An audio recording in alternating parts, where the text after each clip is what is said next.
Hello नमस्कार, स्वागत है आप सभी का। मेरा नाम है शेखर गुप्ता और आप देख रहे हैं फिजिक्स संकल्पना। बच्चों, आज 1 अप्रैल है और शिक्षण का एक नया सत्र, एक नया सेशन प्रारंभ हो चुका है। आप सब लोग भी क्लास 11 से खिसक कर क्लास 12 में आ चुके हैं। आपको पता है वो आपने कितनी मेहनत की है, कितनी मेहनत नहीं की है, लेकिन जैसा भी था वो जा चुका है। क्लास 12 अब आपके सामने है, बोर्ड्स एग्जाम आपके सामने हैं। आपके अंदर ये उत्साह होगा, ये जोश होगा कि अब की बार मेहनत करनी है। अगर आप अभी शुरुआत में ही इस वीडियो को देख रहे हो तो इसका मतलब है आप पढ़ना चाहते हैं, मेहनत करना चाहते हैं। लेकिन बच्चों, आपको ये जोश पूरे साल बना के रखना पड़ेगा, खुद को अनुशासन में रखना पड़ेगा। इस मोराल को डाउन नहीं होने देना है। क्या होता है कि शुरू में बच्चे बहुत मेहनत करते हैं 15-20 दिन, फिर सोचते हैं अभी बहुत टाइम है यार। भाई टाइम नहीं है। आप अप्रैल से अपना सिलेबस स्टार्ट करना शुरू करो, नवंबर में जाकर सिलेबस पूरा होगा ढंग से करने पर। ऐसा नहीं आज ये पढ़ लिया ये छोड़ दिया फिर तो 2 महीने में कर लो जाए। अगर ढंग से करोगे अप्रैल में शुरू करके नवंबर में पूरा होगा, दिसंबर जनवरी आधा फरवरी आपको रिवीजन के लिए मिल जाएगा। कोई ये सोच ले कि मैं 2 महीने बाद शुरू करूँगा, तो मैं बता रहा हूँ ना तो आपका सिलेबस पूरा होना और ना ही आप ढंग से रिवाइज कर पाएंगे। परीक्षा के टाइम, आपके बोर्ड एग्जाम के टाइम दिमाग में इतना प्रेशर बन जाएगा, ना तो आप पढ़ ही पाएंगे ना कुछ कर पाएंगे। इसीलिए आपको अभी से मेहनत करनी है। खुद से वादा करना है कि भाई मैं रोज़ मेहनत करूँगा, मैं थोड़ा पढ़ूंगा लेकिन रोज़ पढ़ूंगा। एक हफ्ते में एक बार बहुत सारा पढ़ के आप उतना नहीं कर सकते जितना आप रोज़ थोड़ा थोड़ा पढ़ के कर सकते हो। तो एक हफ्ते में एक बार बहुत सारा पढ़ने से बेहतर है आप रोज़ थोड़ा थोड़ा पढ़ो, वो आपके काम आएगा। मैं सच बता रहा हूँ, आपको अच्छे से ज़्यादा मेहनत नहीं करनी पड़ेगी। सही बता रहा हूँ, सुनते रहोगे, चीज़ें समझ आती रहेंगी, उनको रिवाइज करते रहो। एक हफ्ते में एक बार पढ़ोगे, बहुत सारा इकट्ठा हो जाएगा पढ़ने के लिए, उसको आप फिर मैनेज नहीं कर पाओगे। तो खुद से मेहनत करनी है, खुद से वादा करना है कि भाई मैं मेहनत करूँगा, पूरे साल मेहनत करूँगा। ऐसा नहीं कि मैं आज 10 दिन पढ़ लूँगा फिर 10 दिन छोड़ दूँगा, 10 दिन पढ़ लूँगा 10 दिन छोड़ दूँगा, ऐसा नहीं हो पाएगा। ठीक है, तो चलिए शुरू करते हैं बच्चों। आज से अपना पता होगा आपको, हम फिजिक्स पढ़ने वाले हैं यहाँ। तो फिजिक्स का सिलेबस स्टार्ट करेंगे। एक लंबा सा सिलेबस है, केमिस्ट्री हो मैथ्स हो सबका लंबा ही सिलेबस है बच्चों। टाइम लगेगा 6 से 7 महीने। अच्छे से धैर्य बना के रखना है। अपने मन में बार बार सवाल नहीं लेके आना कि यार पता नहीं सिलेबस कब खत्म होगा। जहाँ पढ़ो, जिससे पढ़ो, विश्वास बना के रखो। ये विश्वास बना के रखना कि भाई वो अगला जो पढ़ा रहा है हमें, वो मेहनत के साथ तैयार करके हमें पढ़ा रहा है, हमारे लिए सोच रहा है। मैं अपनी बात नहीं कर रहा हूँ, कहीं भी आप वैसे ट्यूशन पढ़ते हो, आप स्कूल में पढ़ते हो, तो उन पे भरोसा रखो। ठीक है, तो चैप्टर शुरू करने से पहले मैं थोड़ी सी जानकारी आपको देता हूँ अपने सिलेबस के बारे में। बच्चों, हम फिजिक्स पढ़ने वाले हैं। फिजिक्स हिंदी में बोलते हैं भौतिक विज्ञान, लेकिन मुझे पता है आप सबको इतना पता है कि इसको फिजिक्स बोलते हैं। बच्चों, हमारी क्लास 12 के फिजिक्स को 2 बुक में तोड़ा गया है, 2 हिस्सों में तोड़ा गया है, जिसको हम बोल देते हैं बुक नंबर 1, किताब नंबर 1, और दूसरी बुक है मतलब बुक नंबर 2। ऐसा कहीं लिखा हुआ नहीं है कि ये बुक 1 है बुक 2 है ना, ये मैं अपने आप से बता रहा हूँ। इस बुक में बच्चों हमारी 5 यूनिट्स हैं। कितनी? 5 यूनिट्स। और इन 5 यूनिट के अंदर हमारे 8 चैप्टर हैं। पहली बुक में 5 यूनिट हैं, 8 चैप्टर हैं। मतलब कोई एक ऐसी यूनिट भी होगी जिसमें 2-2 चैप्टर हैं, और कुछ ऐसे यूनिट्स भी हैं जो अकेली हैं। तो 5 यूनिट्स में 8 चैप्टर हैं। और ये पहली किताब हमारी 35 अंकों की होती है, 35 मार्क्स की होती है बच्चों। कितना टाइम लगेगा भैया ऐसे करने में? इसे पूरा करने में बच्चों हमें 5 महीने लगेंगे। कितने महीने लगेंगे? 5 महीने। ठीक है, बुक जो दूसरी है हमारी, उसमें बच्चों हमारे 4 यूनिट्स हैं। इन 4 यूनिट्स के अंदर 6 चैप्टर हैं हमारे। मतलब ये दूसरी बुक पहली बुक से छोटी है। देखो यहाँ 5 यूनिट है, यहाँ 4 यूनिट है, यहाँ 8 चैप्टर है, यहाँ 6 चैप्टर हैं। लेकिन नंबर कितने हैं? नंबर उतने ही हैं। भैया इनमें से दोनों में से आसान कौन सी है?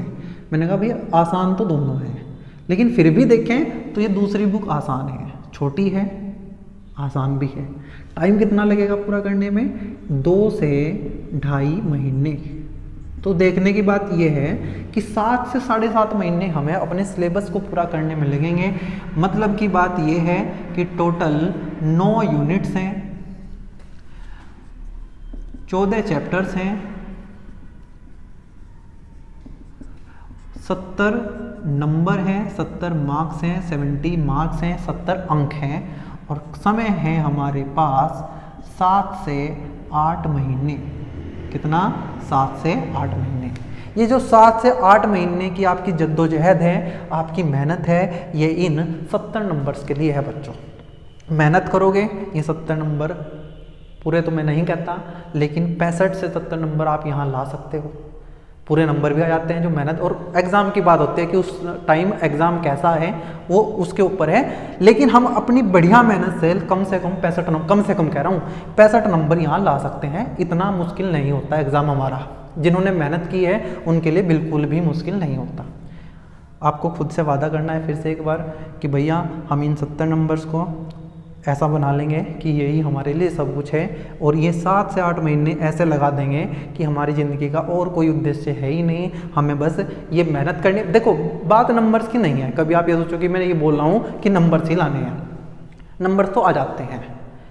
आपको सीखना है भाई, आप मेहनत करोगे, सीखोगे, और जो सीखने के बाद जो नंबर लाने का मज़ा है वो अलग ही है। आप कहोगे कि हाँ हमें संतुष्टि है कि हमने मेहनत की थी। और मेहनत करने के बाद, सीखने के बाद थोड़े 2-4 नंबर कम भी आ जाए तो आपको वो संतुष्टि रहेगी कि भाई मैंने मेहनत की है, मैंने चीज़ें सीख रखी हैं। चलिए, मैंने ज्ञान आपको बहुत दे लिया, बहुत आपको बातें बता ली। अब शुरू करते हैं अपनी पढ़ाई जिसके लिए आप यहाँ हो, और शुरू करेंगे चैप्टर नंबर 1। ठीक है, चैप्टर नंबर 1 बच्चों, हमारी जो ये 9 यूनिट में मैंने आपको 14 चैप्टर बताए हैं, याद रखना। 9 unit 14 chapter 70 number, 9 unit 14 chapter 70 number. और इसमें से हमारी जो पहली यूनिट है उसका नाम है बच्चों स्थिर वैद्युतिकी। क्या नाम है? स्थिर वैद्युतिकी। बच्चों हम एक एक शब्द का मतलब पता करते हुए चलेंगे, कुछ भी मैं आपको ऐसा नहीं छोड़ूंगा कि आप घर जाके ये सोचो कि यार वो पढ़ तो हमने लिया लेकिन हमें पता नहीं चला। ठीक है, और इसी के अंदर बच्चों हमारे 2 चैप्टर आते हैं, चैप्टर नंबर 1 और चैप्टर नंबर 2। शुरू करेंगे आज हम चैप्टर नंबर 1, चैप्टर नंबर 2 की बात बाद में करेंगे। चैप्टर 1 का नाम है हमारा वैद्युत आवेश। मेरे साथ बोलते रहेंगे आप, वैद्युत आवेश एवं क्षेत्र। बच्चों आप हिंदी के साथ साथ इंग्लिश की चीज़ें भी लिखते चलें। जैसे मैं आपको कहूँ ये स्थिर वैद्युतिकी है, इसको इंग्लिश में बोलते हैं बच्चों इलेक्ट्रोस्टैटिक्स। क्या बोलते हैं? इलेक्ट्रोस्टैटिक्स। और इसको बोलते हैं electric charge and field. Electric charge and fields. हमारे यूपी बोर्ड या जो भी हिंदी बोर्ड है इनमें दिक्कत क्या है कि बच्चे वहाँ ये मान के बैठ जाते हैं कि हमें इस इंग्लिश की ज़रूरत नहीं है, हमें हिंदी में पेपर देना है, एग्ज़ाम देना है, तो हमें इंग्लिश पढ़ने की ज़रूरत क्या है। भाई एग्ज़ाम के लिए इंग्लिश की ज़रूरत नहीं आपको, लेकिन आने वाले टाइम में आप इसके बिना कुछ भी कर नहीं सकते। तो इसीलिए आप हर चीज़ को इंग्लिश में लिख के चलें, रटने मत बैठो कि हाँ स्थिर वैद्युतिकी को इलेक्ट्रोस्टैटिक बोलते हैं। एक टाइम ऐसा होगा आप खुद सोचोगे अरे यार ये तो मेरे खुद याद हो गया, मैंने तो याद किया भी नहीं। तो मैं कह रहा हूँ लिख के चलो, बस रटने मत बैठो। ठीक है, यूनिट नंबर 1 है, चैप्टर नंबर 1 है वैद्युत आवेश एवं क्षेत्र। वैद्युत इलेक्ट्रिक आवेश चार्ज एवं एंड, और क्षेत्र को हम बोलते हैं फील्ड। ये आपको ऐसे चीज़ें करनी है। बच्चों ध्यान से देखो, यहाँ वर्ड आया है वैद्युतिकी, इसमें ढूंढो देखो क्या है? वैद्युतिकी। यहाँ क्या है? वैद्युत। तो बच्चों आपकी पहली बुक जो है ये 35 नंबर वाली 8 चैप्टर वाली, इसमें लगभग 90% जगह आपको यही वैद्युत वर्ड सुनने को मिलेगा या ये आवेश वर्ड सुनने को मिलेगा। तो अपने दिमाग में सबसे पहली बात ये बिठा के चलेंगे कि जहाँ भी हमें ये वैद्युत वर्ड सुनाई देगा हम वहाँ समझ लेंगे कि यहाँ आवेश की बात होने वाली है। कौन से आवेश की? वैद्युत आवेश की बात होने वाली है, इलेक्ट्रिक चार्ज की बात होने वाली है। जैसे कई बार हम कुछ चीज़ को देख के बोल देते कि अच्छा अब ये होने वाला है, तो आप ये समझ जाना जहाँ भी ये वैद्युत वर्ड आपको दिखाई दे कि भाई आवेश की बात होने वाली है। किसकी बात होने वाली है? आवेश की। तो भाई जब 90% जगह इसी आवेश की बात होगी तो कहानी यहीं से शुरू करेंगे। तो सबसे पहली हेडिंग होगी बच्चों हमारी आवेश। इसको इंग्लिश में बोलते हैं बच्चों चार्ज। अब सुनना ध्यान से जो मैं बोलने वाला हूँ। पूरा नाम तो इसका वैद्युत आवेश है, देखो, और इंग्लिश में होता है इलेक्ट्रिक चार्ज। लेकिन मुझे पहले ही पता है कि भाई पूरे ही बुक में मुझे वैद्युत की बात करनी है, तो कई जगह मैं वैद्युत वर्ड यूज़ नहीं करूँगा। लेकिन आप समझना कि ये आवेश खाली नहीं है, ये वैद्युत आवेश है और इसको हम इंग्लिश में इलेक्ट्रिक चार्ज बोलते हैं। आपने कहा ठीक है भैया, ये हमें समझ आ गया। क्या है आवेश? आवेश बच्चों किसी भी वस्तु का एक गुण है। क्या है? गुण है। लिखते हैं एक बार, फिर समझेंगे इसको। आवेश किसी भी पदार्थ का, किसी भी पदार्थ का वह मूलभूत गुण है। हर एक चीज को समझते हुए चलेंगे। आवेश किसी भी पदार्थ का वह मूलभूत गुण है जिसके कारण वह पदार्थ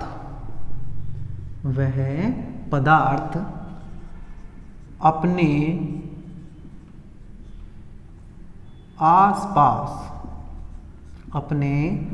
आसपास वैद्युत एवं चुंबकीय प्रभाव उत्पन्न करता है तथा अन्य आवेशित पदार्थ या आवेशित कण इन प्रभावों को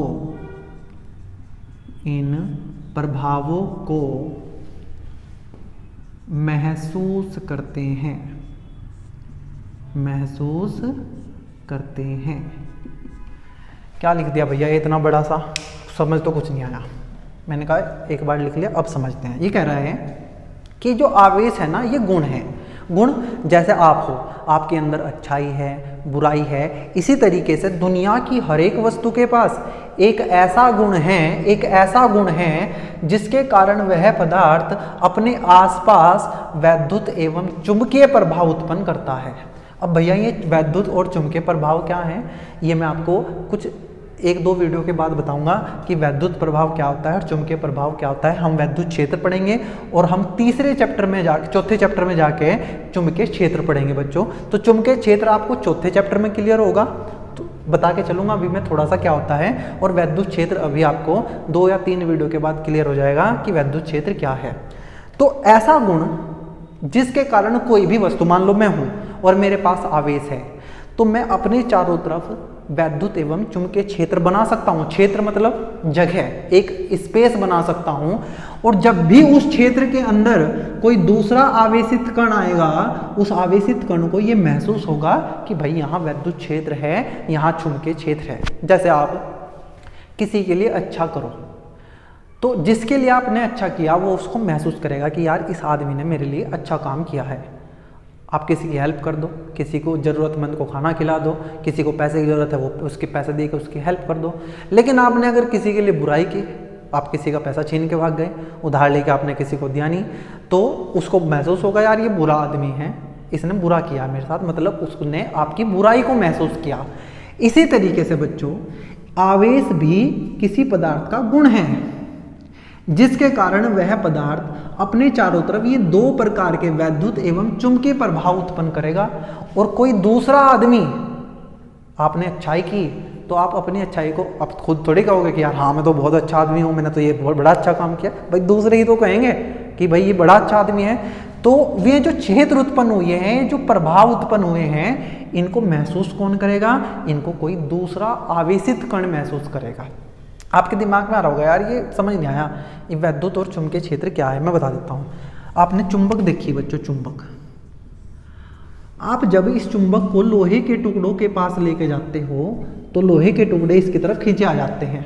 या ये कहो कि आपने 2 चुंबक को पास पास रखा तो ये दोनों चुंबक एक दूसरे को दूर भी भगा सकती हैं और ये दोनों एक दूसरे को अपने पास भी बुला सकते हैं, मतलब आकर्षित भी कर सकती हैं।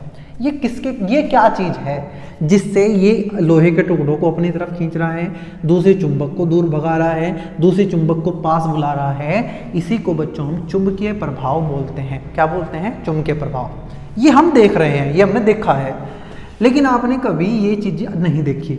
आपने आवेश ही नहीं देखा, महसूस किया होगा आपने। कभी आपने घर का दरवाजा पकड़ा हो और आपको एकदम से करंट लग गया हो, यार पता नहीं क्या हुआ। आप कहते हो यार इसमें तो क्या आ रहा था, करंट आ रहा था। वो करंट किसकी वजह से था? वो इस आवेश की वजह से था, वो इसके वैद्युत प्रभाव की वजह से था। बच्चों, आप कभी कंघे को बालों से रगड़ो और फिर उसको कागज़ के टुकड़ों के पास लेके जाओ, आप देखोगे कंघे से वे कागज़ के टुकड़े चिपक जाते हैं। वो क्या है? वो वैद्युत प्रभाव है बच्चों। अब आपको ये बात क्लियर हो गई कि ये वैद्युत प्रभाव और चुंबकीय प्रभाव क्या होते हैं। कौन उत्पन्न करता है? आवेश उत्पन्न करता है। क्या उत्पन्न करता है? चुंबकीय प्रभाव उत्पन्न करता है भैया, वैद्युत प्रभाव उत्पन्न करता है। हाँ, क्या इनको ये खुद ही अनुभव करेगा? नहीं भाई, हम अच्छाई करके दूसरों पे छोड़ देंगे कि वो इसे देखें या ना देखें, हमने तो अपना काम कर दिया जो हमें करना था। इसी तरीके से ये आवेश इन प्रभावों को उत्पन्न कर देगा और कोई दूसरा आवेश आके इनको महसूस करेगा। इसमें एक वर्ड आ रहा है बच्चों, मूलभूत गुण। ये मूलभूत गुण क्या होता है? इंग्लिश में बोलते हैं बच्चों इसको फंडामेंटल। फंडामेंटल और गुण होती है प्रॉपर्टी। फंडामेंटल प्रॉपर्टी क्या होती है? फंडामेंटल गुण। मूलभूत गुण किसको कहते हैं? वे गुण बच्चों जो किसी भी वस्तु के साथ हमेशा से थे। मतलब जैसे आप जन्म लेते हो तो आपके अंदर द्रव्यमान आपके साथ आता है। ये तो नहीं कि आपने जन्म ले लिया फिर आपके अंदर द्रव्यमान डाला गया, ऐसा तो नहीं हुआ। नहीं, आप जब पैदा हुए होंगे, कोई बच्चा पैदा होता है, उसका द्रव्यमान कुछ ना कुछ होता है। तो द्रव्यमान जैसे एक मूलभूत गुण है। मूलभूत गुण जो जन्म से उसके साथ हो, जिसको बदला ना जा सके, जिसके ऊपर हमारी कोई मर्जी ना चले, उसको मूलभूत गुण बोलते हैं बच्चों। ऐसे ही ये आवेश भी वस्तुओं के साथ मूलभूत रूप से होता है। क्या दुनिया की हर वस्तु के पास आवेश है? हाँ, लेकिन वो आवेश दो रूप में होता है बच्चों, धनात्मक में और ऋणात्मक में। और जब धनात्मक और ऋणात्मक आवेश, अभी बताऊंगा आगे कि आवेश दो प्रकार के होते हैं, धनात्मक आवेश और ऋणात्मक आवेश। हर वस्तु के पास आवेश है, धनात्मक भी ऋणात्मक भी, और ज़्यादातर वस्तु के पास ये दोनों आपस में बराबर होते हैं। तो हमें लगता है कि इस वस्तु के पास कोई आवेश नहीं है। सच में उसके पास आवेश है दो प्रकार के, लेकिन दोनों बराबर हैं, तो कुल मिलकर शून्य हो रहे हैं। तो अब कह देते हैं ये वस्तु उदासीन है, इस पे कुल आवेश कितना है? शून्य है। कुल आवेश शून्य होने का मतलब ये नहीं है, उदासीन होने का मतलब ये बिल्कुल नहीं है कि उस वस्तु के पास आवेश नहीं है। ठीक है, उसके पास आवेश है, कुछ धनात्मक आवेश है, कुछ ऋणात्मक आवेश है। आपने कहा भैया बिल्कुल समझ आ गया हमें। अब हमें ये समझ आ गया कि ये मूलभूत गुण होता है। क्या होता है? मूलभूत गुण। हमने बात की आवेश की। अब मैं आपको कुछ बात बता देता हूँ। जैसे आप पढ़ते आए, क्लास 11th में आप पढ़ते हो मात्रक, इसका मात्रक क्या है, इसका विमीय सूत्र क्या है, ये सदिश राशि है या अदिश राशि है। तो जब आपसे कोई पूछे कि भाई ये आवेश, इसका मात्रक क्या है, तो आप कहोगे कि भैया इसका मात्रक है कूलाम। जैसे मैं कहता हूँ 5 किलोग्राम द्रव्यमान, 5 मीटर की दूरी, 5 घंटे का समय। इसी तरीके से जब मैं आवेश की बात करूँगा तो मैं कहूँगा 1 कूलाम का आवेश, 2 कूलाम का आवेश, 5 कूलाम का आवेश। मैं आपसे पूछूंगा कि भाई इस आवेश का विमीय सूत्र क्या है। जैसे द्रव्यमान का m होता है, बल का आपने पढ़ा था mLT-2। देखो ये चीज़ें 11th क्लास की हैं। जिन्होंने 11th क्लास पढ़ रखी है उनके लिए अच्छी बात है, उनको ये नई चीज़ें नहीं लगेगी कि ये क्या लिख दिया। जिन बच्चों ने 11th क्लास नहीं पढ़ी है और वे चाहते हैं कि भाई हम अच्छे से क्लास 12th करें, तो क्लास 11th के 3 टॉपिक आप अच्छे से करके आएँ। विमीय सूत्र लिखना, ये दूसरा आपको सदिश राशियाँ पता होनी चाहिए, और आपको सदिशों का जोड़ घटाव पता होना चाहिए। वो r बराबर √a² + b² + 2ab cos θ। ये तीन चीज़ें नहीं आएंगी तो आपको मुश्किल होगी बच्चों। बीच बीच में जब मैं कराऊंगा तो आपको लगेगा यार ये क्या कर दिया। तो जिन्होंने क्लास 11th में ये 3 चीज़ें, विमीय सूत्र लिखना नहीं सीखा, सदिशों का नहीं पता, जिसको सदिशों का जोड़ घटाव नहीं आता, वो पहले उनको करके आए, तब आप चीज़ें आसानी से कर पाएंगे। कर लो तो अब भी लोगे, लेकिन फिर समझ नहीं आएगा वही तो ना। मैंने कहा अच्छा बताओ इस आवेश का विमीय सूत्र क्या होता है। आप कहोगे भैया आवेश का विमीय सूत्र होता है AT। क्लास 11th में मैंने सारा पढ़ाया था कि ये कैसे आया। मैं पूछूँ ये सदिश राशि है या अदिश राशि है, आप कहोगे भैया आवेश ना एक अदिश राशि है। अदिश राशियाँ बच्चों में होती है जिनके पास दिशाएं नहीं होती या जिनको व्यक्त करने के लिए दिशाओं की कोई ज़रूरत नहीं होती, उनको अदिश राशियाँ कहते हैं। आप बता देना मुझे, आवेश का मात्रक क्या है? कूलाम है। आवेश का विमीय सूत्र क्या है? AT है। आवेश कैसी राशि है? अदिश राशि है। आवेश का प्रतीक क्या है? प्रतीक मतलब जैसे हम कई बार द्रव्यमान लिखना हो 2 किलोग्राम, हम ऐसे लिख देते हैं m बराबर 2 किलोग्राम। तो आवेश को कैसे लिखेंगे? तो आवेश का मात्रक होता है बच्चों Q या कैपिटल Q, ठीक है, छोटा Q या बड़ा Q, आप ये कोई सा भी लिख सकते हो। जैसे मैं कह देता हूँ कि भाई 2 मीटर, तो 2 मीटर को मैं खाली 2 मीटर m लिख देता हूँ, न्यूटन को मैं खाली N लिख देता हूँ, तो इस कूलाम को हम खाली क्या लिखेंगे? C। क्या लिखेंगे? C। 2 कूलाम 10 माइक्रो कूलाम, जैसे मीटर लिख देते थे, सेकंड को लिखना 10 सेकंड कैसे लिखते थे हम? ऐसे 10s। तो ऐसे ही हम कूलाम को C लिख के चलेंगे, ठीक है। आप कहोगे भैया ये बड़ी अच्छी बात थी, हमें भी तो आसानी से समझ आ गई। इसको हटाते हैं और आगे बढ़ते हैं भाई, इसको नोट कर लेना परिभाषा को।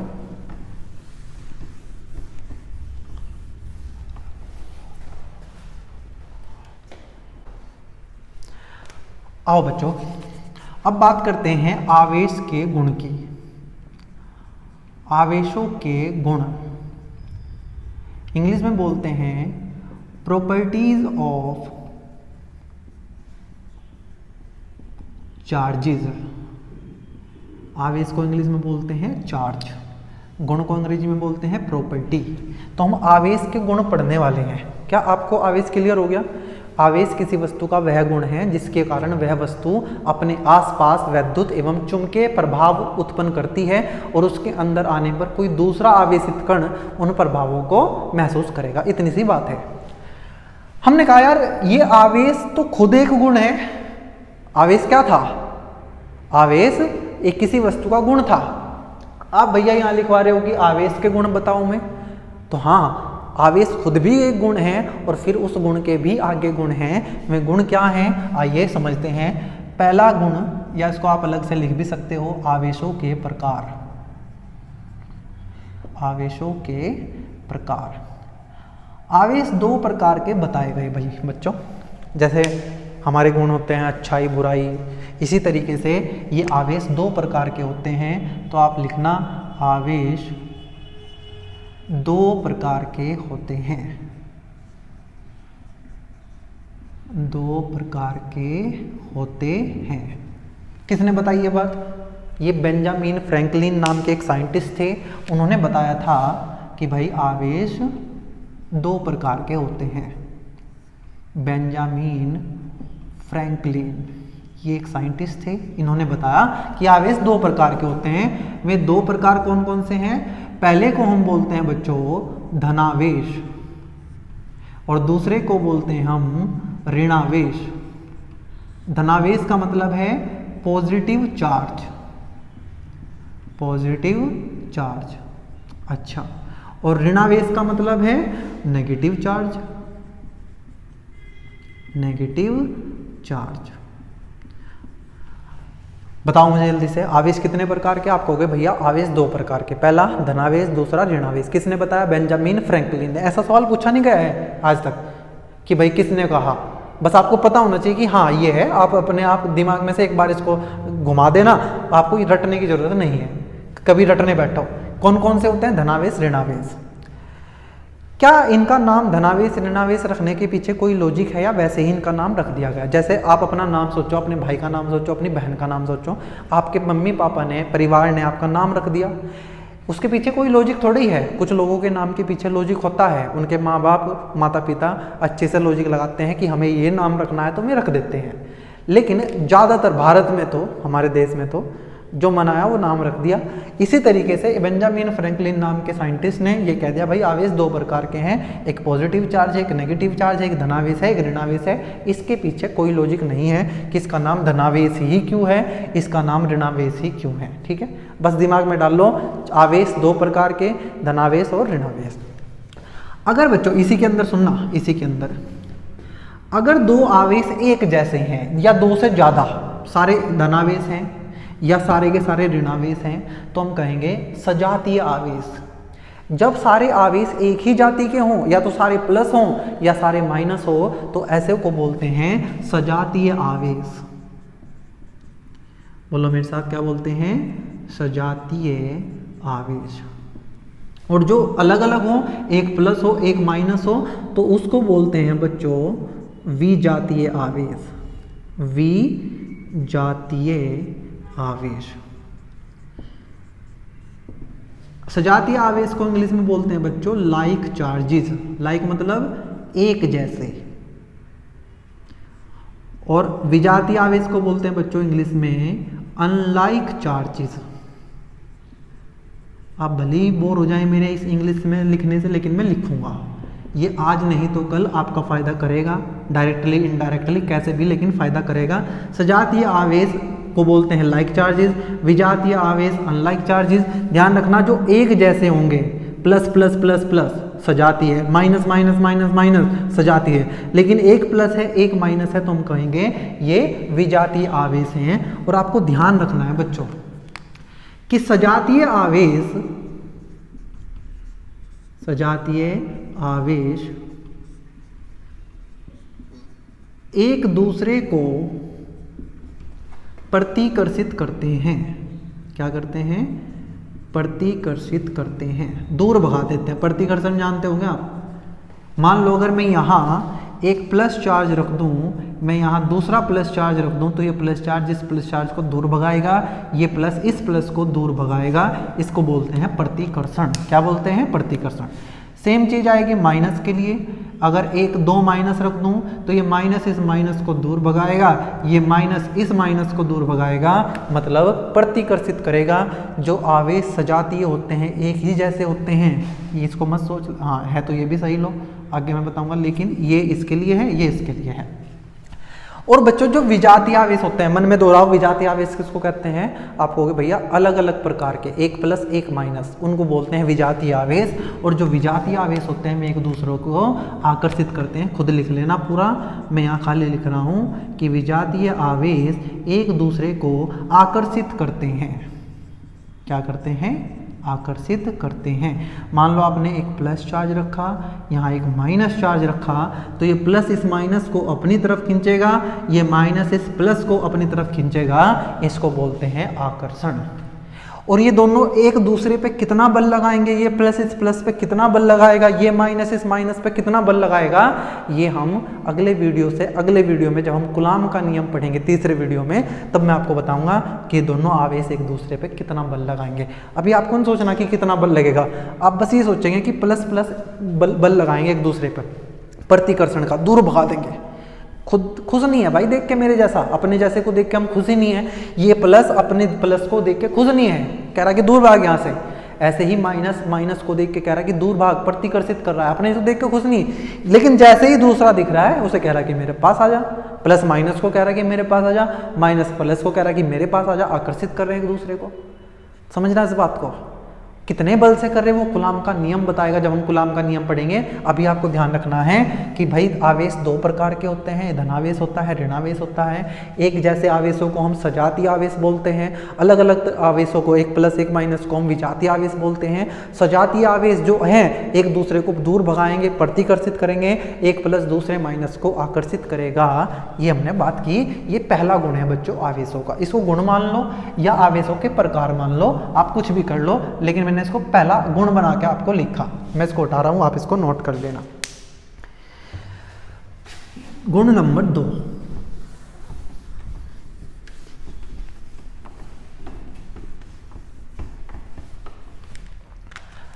गुण नंबर 2 क्या है? गुण नंबर 2 पहले मुझे पहला दोहरा दो एक बार। आप कहोगे भैया पहले में हमने पढ़ा आवेश दो प्रकार के, धनात्मक और ऋणात्मक। मैंने धनावेश बोल दिया, आप उसको धनात्मक आवेश भी बोल सकते हैं। मैंने ऋणावेश बोला, आप उसको ऋणात्मक आवेश भी बोल सकते हैं। अच्छा मुझे बताओ एक बार, धनात्मक आवेश का एक उदाहरण बताओ मुझे। एक ऐसा कण बताओ जिसके ऊपर धनात्मक आवेश होता है। आप कहोगे बताओ सोच के। और एक ऐसा उदाहरण बताओ जिसके ऊपर माइनस का या ऋणावेश होता है। आप कहोगे भैया धनावेश होता है प्रोटॉन के ऊपर। किसके ऊपर? प्रोटॉन के। और ऋणावेश होता है इलेक्ट्रॉन के ऊपर। ठीक है, बच्चे क्या करते हैं, गलत पढ़ते हैं। बच्चे कहते हैं प्रोटॉन का आवेश, इलेक्ट्रॉन का आवेश ना, आप कहोगे प्रोटॉन पर आवेश, इलेक्ट्रॉन पर आवेश। भाई प्रोटॉन का आवेश नहीं है, प्रोटॉन के ऊपर आवेश है, इलेक्ट्रॉन का आवेश नहीं है, इलेक्ट्रॉन पर आवेश है। इस बात का फर्क है, दोनों बातों में फर्क है, का और पर में फर्क है।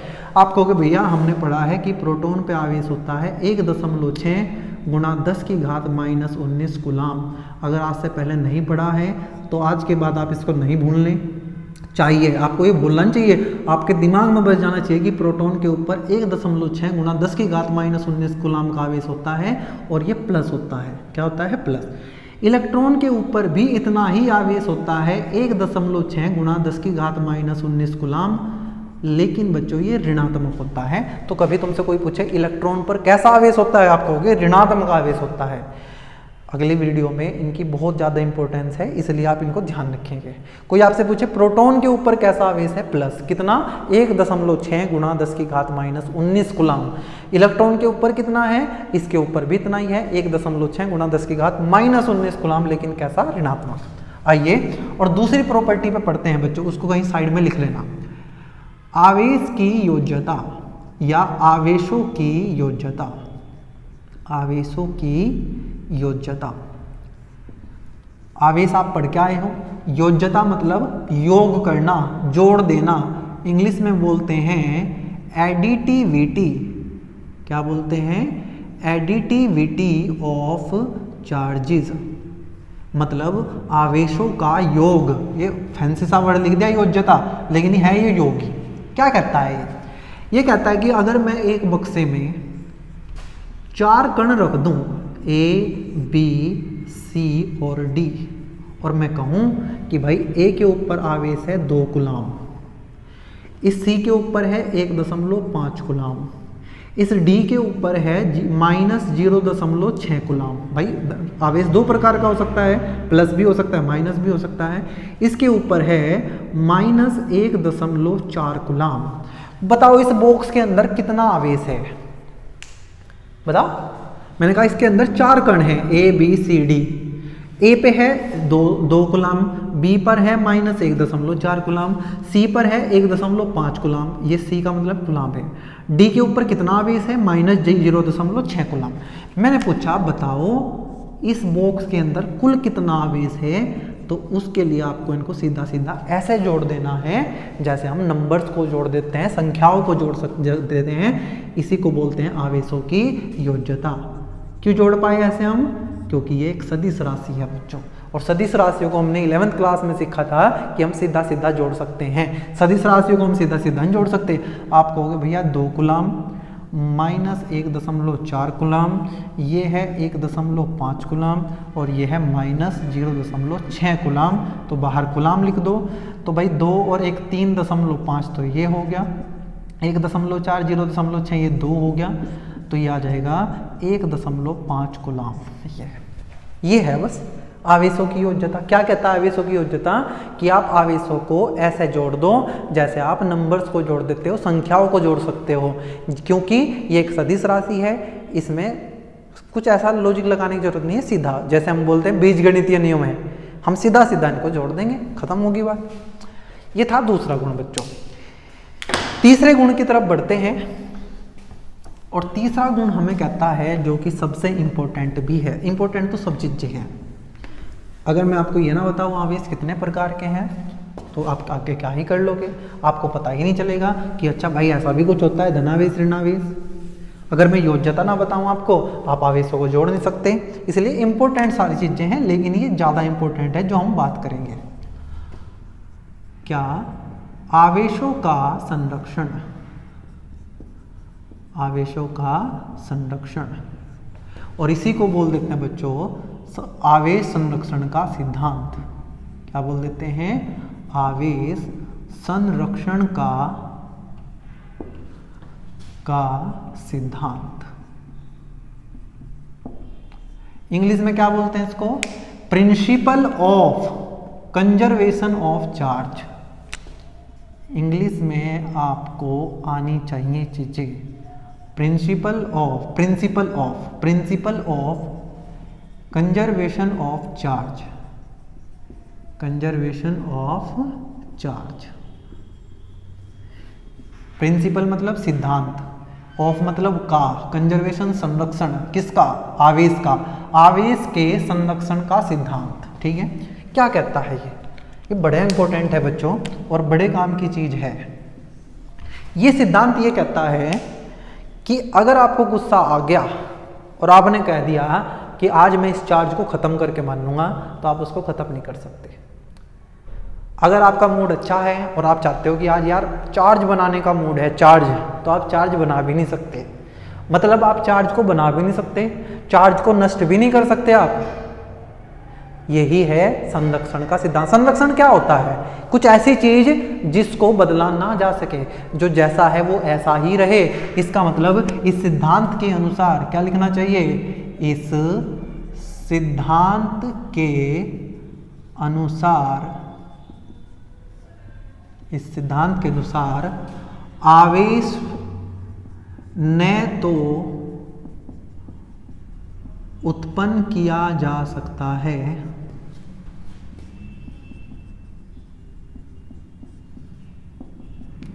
न ही नष्ट किया जा सकता।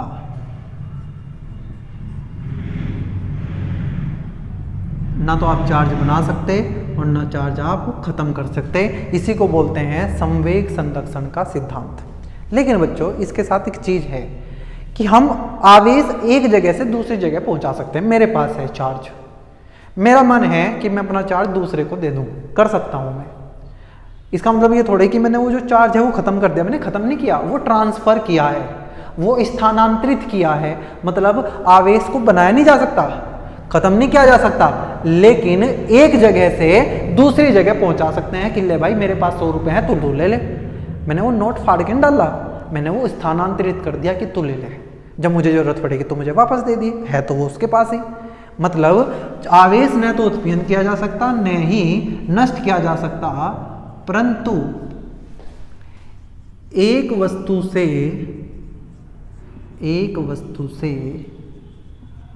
दूसरी वस्तु पर स्थानांतरित कर सकते हैं, स्थानांतरित कर सकते हैं। अभी सुनने में बहुत आसान सी चीज लग रही होगी, लेकिन जब न्यूमेरिकल सामने आते हैं तो ये छोटी छोटी चीजें ही हमारे सवाल को आसान बना सकती हैं। आप कहोगे आवेश न तो उत्पन्न किया जा सकता न नष्ट किया जा सकता, एक जगह से दूसरी जगह हम इसको पहुंचा सकते हैं। एक बार किसी ने ये पूछ लिया, क्या हम आवेशित कण बना सकते हैं? अरे यार, आवेश और आवेशित कण में क्या अंतर है? आवेश एक गुण है, आवेशित कण वो कण है जिसके पास आवेश है। द्रव्यमान मेरा एक गुण है, लेकिन द्रव्यमान मेरे अंदर है, तो मैं द्रव्यमान का कण हूं, मैं इस द्रव्यमान को लेकर घूम रहा हूं। ठीक है, तो बेटा आवेश और आवेशित कण में फर्क होता है। आवेश एक गुण है और वो आवेश जिसके ऊपर है वो आवेशित कण है। जैसे इलेक्ट्रॉन, इलेक्ट्रॉन खुद आवेश नहीं है। कभी तुम सोच, बहुत लोग ये सोचते हैं कि इलेक्ट्रॉन आवेश है ना, इलेक्ट्रॉन आवेशित कण है। इलेक्ट्रॉन के ऊपर आवेश है, उस आवेश को लेके इलेक्ट्रॉन घूम रहा है। इलेक्ट्रॉन क्या है? कण है, उसके ऊपर क्या है? आवेश है, इसलिए इलेक्ट्रॉन को क्या बोलते हैं? आवेशित कण। प्रोटॉन को क्या बोलते हैं? आवेशित कण। मैंने कहा आप आवेश नहीं बना सकते, आवेश को खत्म भी नहीं कर सकते, आवेश को एक जगह से दूसरी जगह भेज सकते हो, परंतु ध्यान से सुनना, ये एक्स्ट्रा बात है, ये इस सिद्धांत से एक्स्ट्रा बात है, इसके अंदर मत लिखना, नोट डाल के लिख लेना। परंतु आवेशित कण उत्पन्न या नष्ट हो जाते हैं। अब कुछ लोगों को ये अजीब बात लग सकते हैं कि भाई आवेशित कण का मतलब क्या है? एक ऐसा कण जिसके ऊपर आवेश है। आपने अगर वो उत्पन्न कर दिया तो उसके साथ आवेश भी तो आएगा, तो हम तो ये कहेंगे कि वो आवेश भी आया है। सही बात है भाई, आवेशित कण का मतलब एक कण जिसके ऊपर आवेश है। अगर कण बना है तो उसके साथ आवेश भी आया होगा। तो लोगों को लगता है कि भाई जब कण उत्पन्न हो सकता है तो आवेश भी उत्पन्न हो सकता है, लेकिन ये सच नहीं है बच्चों। कण जब बना उससे पहले जितना आवेश रहा होगा कण के बनने के बाद भी आवेश उतना ही है, मतलब आवेश संरक्षित है, जितना पहले था उतना ही बाद में है। कणों को बनाया जा सकता है, कणों को नष्ट भी किया जा सकता है, लेकिन आवेश के साथ ऐसा नहीं है। भैया ये बताओ ये घटना कहाँ होती है? मैंने कहा ये जब आप रेडियो एक्टिविटी पढ़ते हो, रेडियो धर्मिता पढ़ते हो केमिस्ट्री में या फिजिक्स में, पहले फिजिक्स में होता था, अब सिलेबस में शायद नहीं है, एक बार चेक करूंगा मैं। वहाँ हम क्या देखते हैं कि नाभिक के अंदर एक प्रोटॉन न्यूट्रॉन में बदल जाता है और न्यूट्रॉन प्रोटॉन में बदल जाता है, और बाहर या तो इलेक्ट्रॉन निकलता है या पॉजिट्रॉन निकलता है। जो मैं बात बताने वाला हूँ हो सकता है सिर के ऊपर से निकल जाए, इसलिए थोड़ा आराम से सुनना। मैं क्या बता रहा हूँ कि कई बार नाभिक के अंदर एक प्रोटॉन न्यूट्रॉन में बदल जाता है या न्यूट्रॉन प्रोटॉन में बदल जाता है। मैं बता रहा हूँ यहाँ, या तो प्रोटॉन न्यूट्रॉन में बदल जाएगा या न्यूट्रॉन प्रोटॉन में बदल जाएगा। एक मैं बता दूं आपको कि ये जो 1.6 गुना 10 की घात -19 कूलाम बोलते हैं ना हम इसको हम ना ई लिख देते हैं। ई क्या लिख देते हैं? ई, क्योंकि ये इलेक्ट्रॉन का आवेश है, या ये कहो ये प्रोटॉन का आवेश है तो हम इसको ई लिख देते हैं। और बच्चों ये 1.6 गुना 10 की घात -19 कूलाम का चार्ज पूरी दुनिया का सबसे छोटा स्थिर और स्वतंत्र चार्ज है। आपको दुनिया में इससे छोटा स्वतंत्र आवेश नहीं मिलेगा। मान लो कहीं अगर आवेश बाजार में मिला करते और आप जाते कि भाई आवेश दे दो, तो सबसे छोटा आवेश आपको इतना मिला करता। इसी को कई बार हम बच्चों मूल आवेश बोलते हैं। क्या बोलते हैं? मूल आवेश। और मूल आवेश होता है कितना है? ई। और जब हम कभी इनको लिख के दिखाते हैं तो हम यहाँ ई ना लिख के खाली 1 दिखा देते हैं, तो 1 का मतलब होता है 1e। क्या? 1e। तो प्रोटॉन के पास आवेश कितना है? इतना, उसको हम ई लिख सकते हैं, तो हमने यहाँ 1 लिख दिया। आप कहोगे भैया ठीक। न्यूट्रॉन, आप बताओ मुझे न्यूट्रॉन पे कितना आवेश होता है? आप कहोगे भैया न्यूट्रॉन पे तो कोई आवेश होता ही नहीं है, तो यहाँ हमने 0 लिख दिया। हाँ, यहाँ लिखो न्यूट्रॉन पे 0 आवेश, प्रोटॉन पे 1 आवेश। यहाँ लिखते, अच्छा आपने तो देखा होगा ना कि हमने कभी ये हाइड्रोजन लिखते हैं 1H1, हीलियम लिखते हैं 2He4, ऐसे लिखते हैं, तो ये क्या बताता है? परमाणु क्रमांक, और ये द्रव्यमान संख्या। अब ये तो मैंने बता दिया यहाँ की आवेश की बात। यहाँ द्रव्यमान आपसे पूछ रहा हूँ मैं। प्रोटॉन का द्रव्यमान जो होता है, भाई ध्यान से सुनना, प्रोटॉन का द्रव्यमान कहीं लिख लेना इन चीज़ों को। प्रोटॉन का द्रव्यमान होता है 1.67 गुना 10 की घात -19, और लगभग इतना ही द्रव्यमान होता है न्यूट्रॉन का। न्यूट्रॉन का द्रव्यमान थोड़ा सा ज़्यादा होता है प्रोटॉन से, थोड़ा सा, बहुत थोड़ा सा।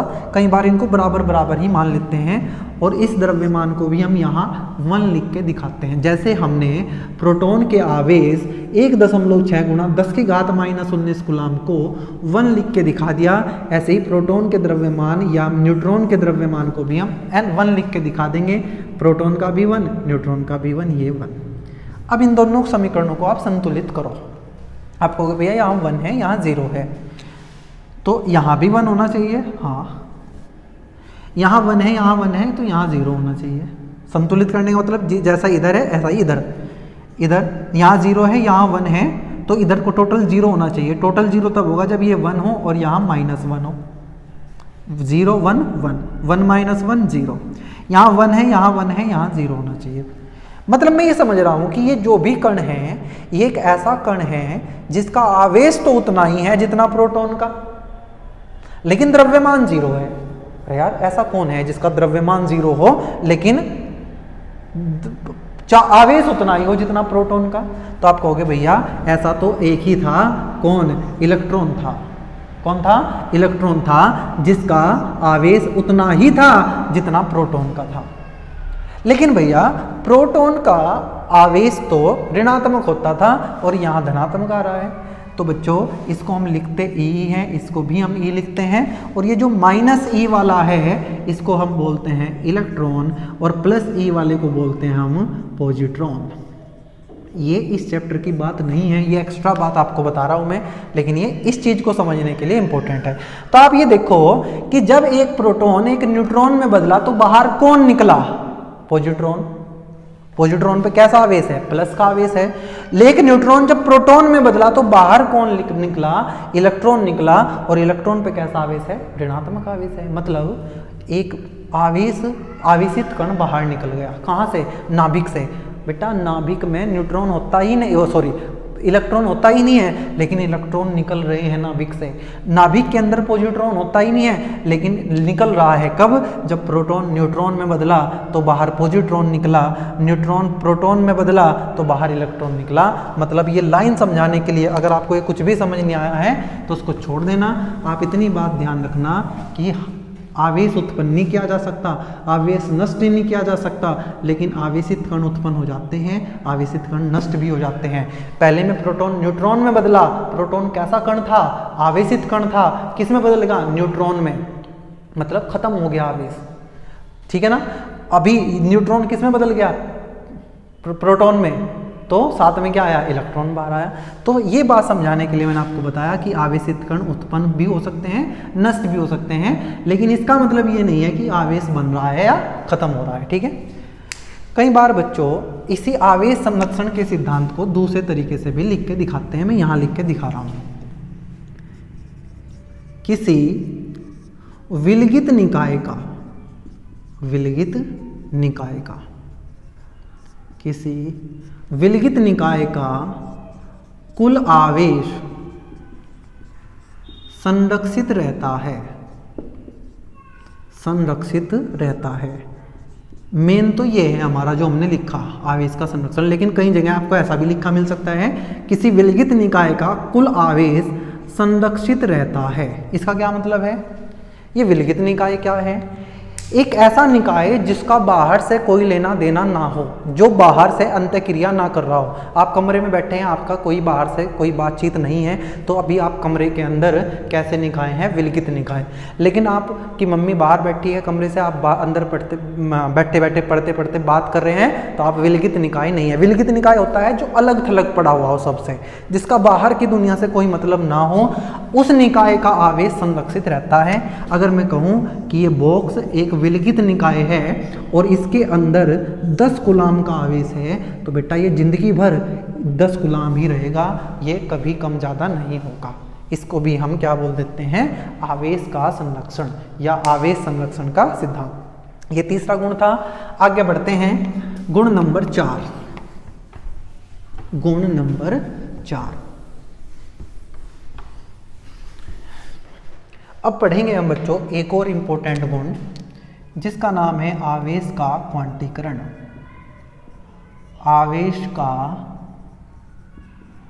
क्वांटीकरण, इंग्लिश में बोलते हैं बच्चों इसको क्वांटाइजेशन, क्वांटाइजेशन ऑफ चार्ज। क्या बोलते हैं? Quantization of charge. ये क्या होता है क्वांटाइजेशन ऑफ चार्ज या क्वांटीकरण क्या है? तो मैं आपको कहूं कि भाई पहले तो इस वर्ड को पकड़ो, क्वांटी को। ये है क्वांटा। क्या बोलते हैं इसको? क्वांटा। इस क्वांटा का मतलब होता है बच्चों पैकेट। क्या? पैकेट होता है इसका मतलब। इसका मतलब क्या होता है? पैकेट। जैसे आप दुकान पे जाते हो, बिस्किट का पैकेट ले लिया आपने, किसी डेयरी से दूध का पैकेट ले लिया, तो उस पैकेट को हम क्वांटा भी बोल सकते हैं। क्या बोलते हैं? क्वांटा। अच्छा मुझे बताओ, अगर आप दुकान पे जाओ और बिस्किट के पैकेट लाने को बोल दे कोई आपको, तो आप कितने बिस्किट के पैकेट ला सकते हो? 1 हाँ, 2 हाँ, 3 हाँ, 10 हाँ, 15 हाँ, 13.5। आपको भैया पागल हो गया, वहाँ 13.5 पैकेट कैसे मिल जाएंगे? या तो 13 मिलेंगे या 14 मिलेंगे। तो जो चीज़ हमें पैकेट के फॉर्म में मिलती है, पूरी पूरी मिलती है, उसको हम बोल देते हैं बच्चों क्वांटा। क्या बोल देते हैं? क्वांटा। तो भैया इसका आवेश से क्या लेना देना है? तो हमने कहा भाई नेक्स्ट वीडियो में, कल के वीडियो में हम एक बात पढ़ेंगे कि अगर हम किसी वस्तु से इलेक्ट्रॉन निकाल लें, कल डिटेल में बताऊंगा, अभी थोड़ा सुन लो, तो यहाँ से इलेक्ट्रॉन निकलने के कारण इस वस्तु पर धनावेश आ जाता है। क्या आ जाता है? धनावेश। आप कहोगे भैया कैसे? मैंने कहा अच्छा बताओ, जब ये इस वस्तु के पास थे तो यहाँ जितना धनावेश था उतना ऋणावेश था। मैं ये मान लेता हूँ कि ये शुरू में उदासीन वस्तु है। क्या होता है उदासीन वस्तु का मतलब? भैया उदासीन वस्तु का मतलब है कि इसके पास जितना धनावेश है उतना ही ऋणावेश है, तो कुल आवेश इसके पास शून्य है। इसका मतलब उदासीन वस्तु का मतलब ये होता है। अगर मैं यहाँ से मान लो यहाँ 10 इलेक्ट्रॉन थे, 10 प्रोटॉन थे, ऐसे मान लो ना, इलेक्ट्रॉन पे क्या होता है? ऋणावेश। प्रोटॉन पे क्या होता है धनावेश, तो दोनों पे बराबर बराबर, तो कुल हो गया 0। लेकिन अगर मैं यहाँ से 2 इलेक्ट्रॉन निकाल लूँ तो अब यहाँ 1 इलेक्ट्रॉन बचा और 10 प्रोटॉन बचे, तो बताओ अब कौन सा चार्ज ज़्यादा है, तो आप कहोगे भैया प्रोटॉन ज़्यादा हो गए हैं, प्रोटॉन मतलब धनावेश ज़्यादा हो गया है, तो इस वस्तु पे कैसा आवेश ज़्यादा हो गया है धनावेश, तो हम कहेंगे इस वस्तु को कि ये वस्तु धनावेशित हो गई है। कैसी वस्तु हो गई है धनावेशित, सोच के बताओ मुझे। अगर मैं किसी वस्तु से इलेक्ट्रॉन निकाल लूँ, पहले ही बताओ उदासीन वस्तु का मतलब क्या है, आप कहोगे भैया उदासीन वस्तु का मतलब है उस वस्तु के पास जितना धनावेश है उतना ही ऋणावेश है, मतलब कुल आवेश 0 है।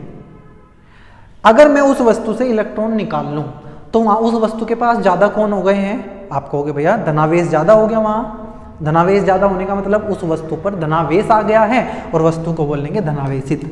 लेकिन अगर हम किसी तरीके से वस्तु को इलेक्ट्रॉन दे दें, ये पहली कंडीशन की बात कर रहा हूँ, अब 2 इलेक्ट्रॉन देके यहाँ 12 इलेक्ट्रॉन हो जाएंगे, प्रोटॉन 10 ही रहेंगे, अब कौन सा आवेश ज़्यादा हो गया, आप कहोगे भैया अब ऋणावेश ज़्यादा हो गया, तो हम बोल लेंगे कि हमारी वस्तु ऋणावेशित हो गई है। कहने की बात यह है कि दुनिया की कोई भी वस्तु या तो धनावेशित होगी या ऋणावेशित होगी या उदासीन होगी, 3 चीज़ें हैं, या तो उदासीन जितना धनावेश उतना ऋणावेश, या धनावेशित धनावेश ज़्यादा ऋणावेश कम, या ऋणावेशित ऋणावेश ज़्यादा धनावेश कम। जौन सा भी आवेश ज़्यादा हो जाएगा वस्तु ऐसे ही आवेशित हो जाएगी, धनावेश ज़्यादा तो धनावेशित, ऋणावेश ज़्यादा तो ऋणावेशित। कैसे किया जाए धनावेशित, इलेक्ट्रॉन निकाल लो। क्या प्रोटॉन नहीं दे सकते? मैं नेक्स्ट वीडियो में आपको बताऊंगा कि किसी वस्तु को आवेशित करने का एक ही तरीका है कि या तो उसको इलेक्ट्रॉन दो या इलेक्ट्रॉन लो। हम प्रोटॉन को दे नहीं सकते, प्रोटॉन का ट्रांसफर नहीं हो सकता, आप इस वस्तु से प्रोटॉन नहीं निकाल सकते। क्यों? प्रोटॉन तो बच्चों नाभिक में स्थित होता है, हम उसको नहीं निकाल सकते, नाभिक के अंदर से आवेश नहीं निकाल सकते हम, वो खुद निकल जाए। जो भी मैंने बताया कि प्रोटॉन न्यूट्रॉन में बदला, न्यूट्रॉन प्रोटॉन में बदला, वो अलग बात है, लेकिन खुद आप निकाल लो ये पॉसिबल नहीं है। मतलब या तो आप इलेक्ट्रॉन देंगे या इलेक्ट्रॉन लेंगे, प्रोटॉन लेने और देने की कोई व्यवस्था नहीं है। आपने कहा ठीक है भैया, तो भाई मुझे बताओ ना कि अगर आपने इससे 1 इलेक्ट्रॉन निकाला होता तो यहाँ कितना आवेश आता? आप कहते हैं भैया यहाँ 10 प्रोटॉन थे, 10 इलेक्ट्रॉन थे, तो 1 निकल के 9 इलेक्ट्रॉन बचे। 1 प्रोटॉन पे ई आवेश होता है, 1 इलेक्ट्रॉन पे माइनस ई आवेश होता है, तो 10 ई में से 1 ही गया, तो ई आवेश आ गया कैसा? प्लस। मतलब अगर मैंने यहाँ से 1 इलेक्ट्रॉन निकाला तो इस वस्तु पे जो आवेश है, आवेश को हमने किससे प्रदर्शित किया था? Q से, वो कितना हो गया? Plus E। अच्छा, अगर मैं 2 इलेक्ट्रॉन निकाल लूँ तो आप कहोगे भैया 10 प्रोटॉन के पास होगा 10 E चार्ज। E क्यों लिख रहा हूँ मैं? क्योंकि आवेश को हम प्रोटॉन के आवेश या इलेक्ट्रॉन के आवेश को हम E लिखते हैं। और अगर 2 इलेक्ट्रॉन निकाल लिए तो बचे कितने? 8 इलेक्ट्रॉन, और इलेक्ट्रॉन पे होता है माइनस, तो आ जाएगा 2E। 1 इलेक्ट्रॉन निकाला तो प्लस E, 2 इलेक्ट्रॉन निकाल ले तो प्लस 2E, 3 इलेक्ट्रॉन निकालूंगा तो प्लस 3E, 4 इलेक्ट्रॉन निकालूंगा तो प्लस 4E, ऐसे ही चलता जाएगा। लेकिन अगर क्या हो कि मैं इसको इलेक्ट्रॉन दे दूं, आप कहोगे भैया 1 इलेक्ट्रॉन दोगे तो 1 इलेक्ट्रॉन ज़्यादा हो जाएगा। इलेक्ट्रॉन ज़्यादा होने का मतलब माइनस का चार्ज ज़्यादा, कितना? E। 2 देंगे तो माइनस 2E, 3 देंगे तो माइनस 3E, 4 देंगे तो माइनस 4E। तो आप एक बात समझ रहे हो कि जो किसी भी वस्तु पे आवेश होगा या तो वो धनात्मक होगा या फिर वो ऋणात्मक होगा, या तो वो धनात्मक होगा या वो ऋणात्मक होगा, और या तो वो 1E होगा या वो 2E होगा या वो 3E होगा या वो 4E होगा या 5E होगा। क्या 4.5E हो सकता है क्या? आप कहोगे भैया 4.5E कैसे पॉसिबल है? या तो 4 इलेक्ट्रॉन निकाल लेंगे या 5 निकाल लेंगे, या 4 इलेक्ट्रॉन देंगे या 5 इलेक्ट्रॉन देंगे, 4.5 इलेक्ट्रॉन नहीं दिए जा सकते। तो यही तो मैं कह रहा हूँ कि किसी वस्तु पर जो भी आवेश होगा वो इस E के पूरे पैकेटों के रूप में मिलेगा। या तो आपको आवेश 1E मिलेगा, 1 पैकेट मिलेगा, या 2E के पैकेट मिलेंगे, या 3E पैकेट मिलेंगे, 4E पैकेट मिलेंगे। मतलब आवेश पैकेट के रूप में मिल रहा है, आवेश पैकेट के रूप में मिल रहा है। और वे पैकेट किसके हैं? इलेक्ट्रॉन के हैं। या तो 1 इलेक्ट्रॉन होगा या 2 इलेक्ट्रॉन होंगे। और अगर मैं यहाँ से n इलेक्ट्रॉन निकाल लूँ या n इलेक्ट्रॉन दे दूँ तो चार्ज हो जाएगा Ne। एक इलेक्ट्रॉन निकालने पर या देने पर 1e, 2 पर 2e, 3 पर 3e, तो n पे कितना होगा ne।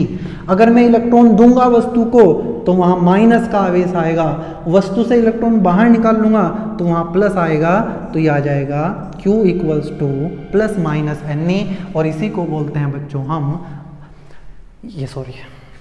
आवेश का क्वांटीकरण। क्या कहता है आवेश का क्वांटीकरण? इसको मैं एक बार लिख देता हूँ, ठीक है, समझाने की बात इतनी थी, इतना मैं लिखूँ। आप मुझे एक बात बता दो, क्या हम किसी वस्तु से प्रोटॉन निकाल सकते हैं या दे सकते हैं? आप कहोगे भैया नहीं, बिल्कुल नहीं दे सकते, प्रोटॉन का तो जिक्र भी मत करना। क्या इलेक्ट्रॉन निकाल सकते हैं या इलेक्ट्रॉन दे सकते हैं? मैंने कहा हाँ। किसी वस्तु को इलेक्ट्रॉन दे दूंगा तो वस्तु पे कैसा चार्ज आ जाएगा? आप कहोगे भैया इलेक्ट्रॉन दिया है, मतलब हमने ऋणावेश दिया है उसको, तो उस वस्तु पर ऋणावेश ज़्यादा हो गया है तो वस्तु ऋणावेशित हो गई। मैंने कहा इलेक्ट्रॉन अगर मैं निकाल लूँ तो हमने वहाँ से ऋणावेश निकाल दिया, वहाँ धनावेश ज़्यादा हो गया है तो वस्तु धनावेशित। क्वांटीकरण का, ये आवेश का क्वांटीकरण कहता है इसके अनुसार अपने दिमाग में सबसे पहले डाल लो Q बराबर ne। प्लस माइनस का मतलब सिर्फ बताना है कि प्लस चार्ज है माइनस, ठीक है, वो लिखो ना लिखो। इसके अनुसार किसी भी वस्तु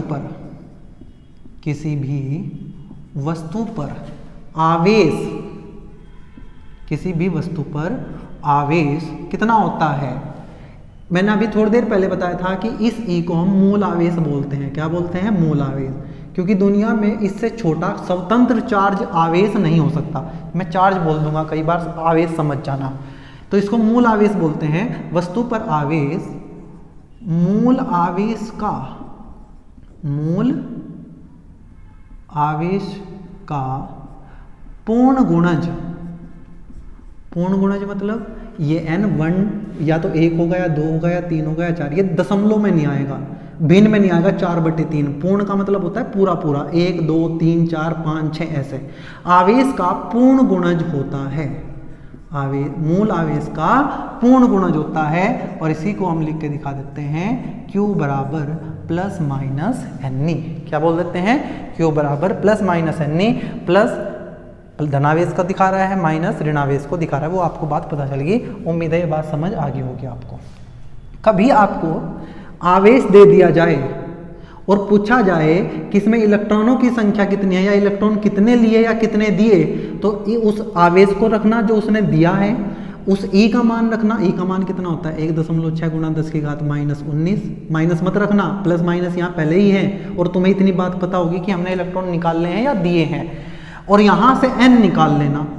अगर ये n पूर्णांक आया, क्या आया? पूर्णांक मतलब 1 2 3 4 5 6 ऐसे, तो बात सही है। लेकिन अगर ये n दशमलव में आ गया, पूर्णांक ना आया, 1.2 आ गया, 1.9 आ गया, 5.6 आ गया, तो ऐसा नहीं हो सकता। ये n हमारा पूरा पूरा आना चाहिए। ये था बच्चों हमारा चौथा गुण, जिसको बोलते हैं हम आवेश का क्वांटीकरण। और बढ़ते हैं अगले गुण की तरफ, गुण नंबर 5। सुनना ध्यान से। गुण नंबर 5 क्या कहता है?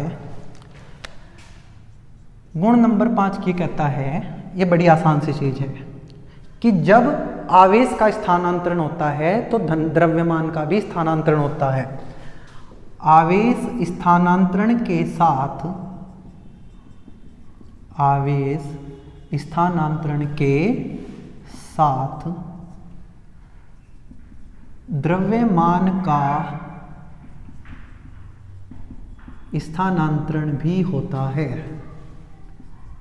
आप कहोगे भैया समझ नहीं आया। मैंने कहा अब समझो। मैंने कहा कि ये वस्तु है, मान लो ये वस्तु 500 ग्राम की है, समझ जाना बात। और मैंने कहा कि मैं यहाँ से क्या निकाल रहा हूँ? इलेक्ट्रॉन। पहले तो सोच के बताओ ये वस्तु धनावेशित होगी या ऋणावेशित होगी? आप कहोगे भैया इलेक्ट्रॉन निकले हैं, यहाँ धनावेश ज़्यादा हो गया तो इस वस्तु पर धनावेश आ जाएगा। एक वस्तु बच्चों हमने ऐसी ही ली, ये भी हमने 500 ग्राम की ली, किलोग्राम नहीं, अच्छा किलोग्राम लिख दिया मैंने, ना ना ना ग्राम। और मैंने इसको इलेक्ट्रॉन दे दिए। आप कहोगे भैया इलेक्ट्रॉन दिए, इसको यहाँ से 3 निकाल के दिखा दो, तो यहाँ कैसा आवेश आएगा? आप कहोगे भैया यहाँ ऋणावेश आएगा। तो मैं आपसे पूछूं कि बताओ आवेशित करने के बाद शुरू में ही शुरू में ये उदासीन थी, इसके ऊपर भी कोई आवेश नहीं था, इसके ऊपर भी कोई आवेश नहीं था। आवेश ना होने का मतलब बार बार बता रहा हूं, जितना धनावेश उतना ऋणावेश, जितना धनावेश उतना ऋणावेश। हमने इलेक्ट्रॉन निकाल दिए तो धनावेश ज़्यादा हो गया, इलेक्ट्रॉन दे दिए तो ऋणावेश ज़्यादा हो गया। मैं पूछूं, अब बताओ शुरू में दोनों का द्रव्यमान 500 ग्राम था, अब बताओ किसका द्रव्यमान ज़्यादा होगा। आप कहोगे भैया क्योंकि यहाँ से इलेक्ट्रॉन बाहर गए हैं तो ये हल्का हो गया होगा, इसका जो द्रव्यमान था वो कम हो गया होगा। क्यों हो गया भाई? अरे कुछ इलेक्ट्रॉन निकले नहीं, इलेक्ट्रॉन का भी तो कुछ द्रव्यमान होता है। हाँ, इलेक्ट्रॉन का द्रव्यमान बहुत कम होता है, लेकिन होता तो है। आपने कहा भैया होता है, तो इलेक्ट्रॉन निकले हैं तो द्रव्यमान कम हो जाएगा, मतलब द्रव्यमान भी स्थानांतरित हो गया है। आपने कहा भैया हमने इलेक्ट्रॉन दिए तो इसका द्रव्यमान अब बढ़ जाएगा, क्योंकि इलेक्ट्रॉन का कुछ द्रव्यमान है तो वे यहाँ आके बैठेंगे तो द्रव्यमान बढ़ जाएगा। तो ध्यान रखो, इलेक्ट्रॉन निकलने पर द्रव्यमान कम हो जाएगा, इलेक्ट्रॉन आने पर द्रव्यमान बढ़ जाएगा। अगर इलेक्ट्रॉन आएंगे तो ऋणावेश, मतलब ऋणावेशित वस्तु का द्रव्यमान ज़्यादा होगा। किसकी तुलना में? जब वस्तु उदासीन थी। धनावेशित वस्तु का द्रव्यमान कम हो जाएगा क्योंकि यहाँ से इलेक्ट्रॉन निकले हैं। किसकी तुलना में? उदासीन वस्तु की तुलना में। और लास्ट की तरफ बढ़ते हैं बच्चों, गुण नंबर 6 या प्रॉपर्टी नंबर 6।